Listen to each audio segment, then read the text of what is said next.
تمہاری سیاہی ختم ہو جائے گی، لکھنے والے انسان ختم ہو جائے گے، لیکن میری تعریف پوری نہیں ہو پائے گی۔ پیارے دوستو، اللہ تعالیٰ کہتا ہے کہ میں کیا ہوں، کیسا ہوں، اس کے بارے میں دماغ مت لگایا کرو، کیونکہ تم سوچ ہی نہیں سکتے ہو، کیونکہ تم صرف اتنا ہی سوچ سکتے ہو جتنی میں نے تم کو سمجھ دی ہے، اس کے آگے تم نہیں سوچ سکتے ہو۔ اگر مجھ کو سمجھنا چاہتے ہو تو میری بنائی ہوئی چیزیں دیکھا کرو، جیسے کہ ایک مکھی کو دیکھو جس کو میں نے بنایا ہے، اس کے پنکھوں کو یعنی کہ اس کے پروں کو دیکھو کہ اس کو میں نے کس طرح سے بنایا ہے۔ اگر تم سارے انسان مل کر بھی ایک مکھی کے پر یعنی کہ پنکھ جیسے ہوتے ہیں ویسے کے ویسے بنانا چاہو تو تم دوسرا پر نہیں بنا سکتے ہیں۔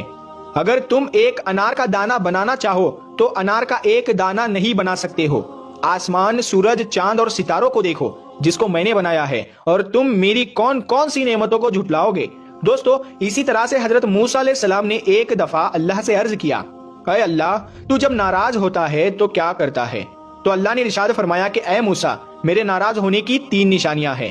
پہلی نشانی یہ ہے کہ جب میں ناراض ہوتا ہوں تو میں بارش کو بے وقت کرتا ہوں، یعنی کہ جب فصل کاٹنے کا وقت آتا ہے اس وقت میں بارش کرتا ہوں، اور جب فصل بوئی جاتی ہے تو میں اس وقت بارش کو روک لیتا ہوں۔ اور میرے ناراض ہونے کی دوسری نشانی یہ ہے کہ میں مال اور دولت بخیل لوگوں کو دے دیتا ہوں، یعنی کہ کنجوس لوگوں کو دے دیتا ہوں۔ اور میرے ناراض ہونے کی تیسری نشانی یہ ہے کہ میں حکومت ظالم اور بے وقوف بادشاہوں کے ہاتھ میں دے دیتا ہوں۔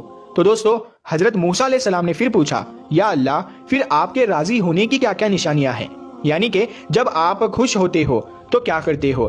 رسول پاک کی وابستگی کی وجہ سے ہو، اس رسول پاک کا جسم ناز کیا سلامت نہیں ہوگا؟ اب آؤ خود حضور کی حدیث ہی میں بتا دوں، نبی اپنی قبر میں زندہ ہے یا نہیں، اتنے بڑے ٹاپک پر ڈسکس کرنے سے پہلے مجھے یہ چاہیے بھی تھا، اور بلکہ آپ اگر کبھی سوال کریں، کوئی سوال کرے تو صرف ایک بات پوچھیں، میاں تو رسول پاک کی معراج کو مانتا ہے کہ نہیں؟ ہاں مانتے ہیں۔ چلو آسمانوں پر جانے کی بات کی، بیت المقدس تک کا تو سفر قرآن سے ثابت ہے۔ سبحان الذي اسرى بعبده ليلا من المسجد الحرام الى المسجد الاقصى، مسجد اقصی تک کا سفر قرآن سے ثابت ہے۔ اتنا تو مانتے ہو۔ مسجد اقصی میں کیا ہوا تھا؟ مسجد اقصی میں کیا ہوا تھا؟ سنی مسلمان سب جانتے ہو، رسول پاک نے سارے نبیوں کی امامت کی تھی۔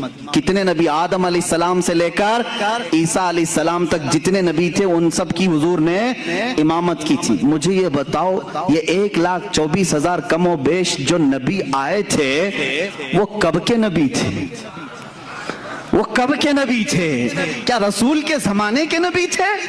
وہ صحابی نہیں، ان کی وفات ہو کر کسی کی 4,000 سال، کسی کی 3,000 سال، کسی کی 2,000 سال، کسی کی 500 سال، سینکڑوں سال پہلے وفات پائے ہوئے سارے نبی مسجد اقصی میں حضور کی اقتداء میں جمع ہیں۔ وہاں ابراہیم و اسماعیل بھی ہیں، داؤد و سلیمان بھی ہیں، موسیٰ و عیسیٰ بھی ہیں علیہم الصلاۃ والتسلیم۔ نادان جب تو معراج کے واقعے میں یہ جانتا ہے نبی ان تمام نبیوں کی امامت کر رہے ہیں جو بہت پہلے فوت ہو چکے تھے، وہ زندہ ہو کر آئے بھی اور حضور کے پیچھے نماز بھی پڑھے، اب بتا جو ان تمام نبیوں کی امامت کیا ہے وہ کیسے مردہ ہو سکتا ہے؟ خود میرے آقا فرماتے ہیں معراج کی سفر پر میں جب جا رہا تھا میں نے نظر کیا موسیٰ علیہ السلام کی قبر پر۔ حضور فرماتے ہیں موسیٰ علیہ السلام کہاں ہیں؟ یہاں بیت المقدس میں بھی ہیں، آسمانوں میں بھی ہیں، اور حضور کی ایک حدیث یہ بھی ہے میں نے سفر میں موسیٰ کی قبر کی طرف دیکھا، موسیٰ علیہ السلام کو اپنی قبر میں کھڑے ہو کر نماز پڑھتے ہوئے میں نے دیکھا۔ حضور کیا فرما رہے ہیں؟ کھڑے ہو کر نماز پڑھتے ہوئے میں نے دیکھا۔ یہ حدیثیں ہیں میرے عزیزوں۔ اب مجھے بتاؤ نماز کون پڑھتا ہے، زندہ یا مردہ؟ نماز کون پڑھتا ہے؟ ارے مردہ ہو تو اس کی پڑھی جاتی ہے اور زندہ اپنی پڑھ رہا ہوتا ہے۔ اور اللہ کے نبی فرما رہے ہیں موسیٰ علیہ السلام کو میں نے قبر میں نماز پڑھتے ہوئے دیکھا۔ جب موسیٰ اپنی قبر میں نماز پڑھنے کے لیے زندہ ہے، میرا عقیدہ یہ ہے تو زندہ ہے واللہ، تو زندہ ہے واللہ، میری چشم عالم سے چھپ جانے والے رسول کریم صلی اللہ تعالیٰ علیہ وسلم کی حیات طیبہ کے لیے بہت ساری دلیلیں ہیں، خود احادیث سے ثابت ہیں۔ دوسرے نبیوں کی جب زندگی ثابت ہے تو رسول کی زندگی بھی تمہیں ماننی پڑے گی۔ آؤ اب صحابہ کا ہی عقیدہ سب سے بہترین عقیدہ ہے نا، سب سے بہترین عقیدہ۔ ماں عائشہ صدیقہ رضی اللہ تعالیٰ عنہ کا عقیدہ پوچھتے ہیں، آپ کا عقیدہ کیا ہے رسول کے متعلق؟ سنیں، جب رسول کریم صلی اللہ تعالیٰ علیہ وسلم وفات پا گئے، حضور پاک صلی اللہ تعالیٰ علیہ وسلم کی وفات ہوئی، آپ کا دفن، آپ کی تدفین کہاں ہوئی؟ وہ حجرہ عائشہ ہے۔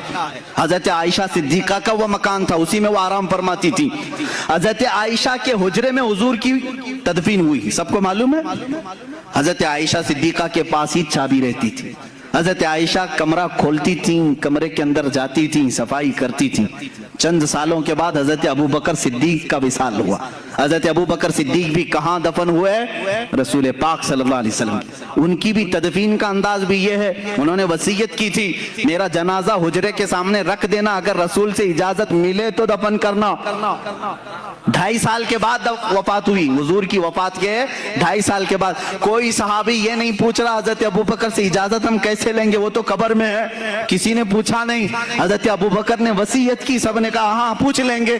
اس کا مطلب ہے ان کا عقیدہ تھا رسول۔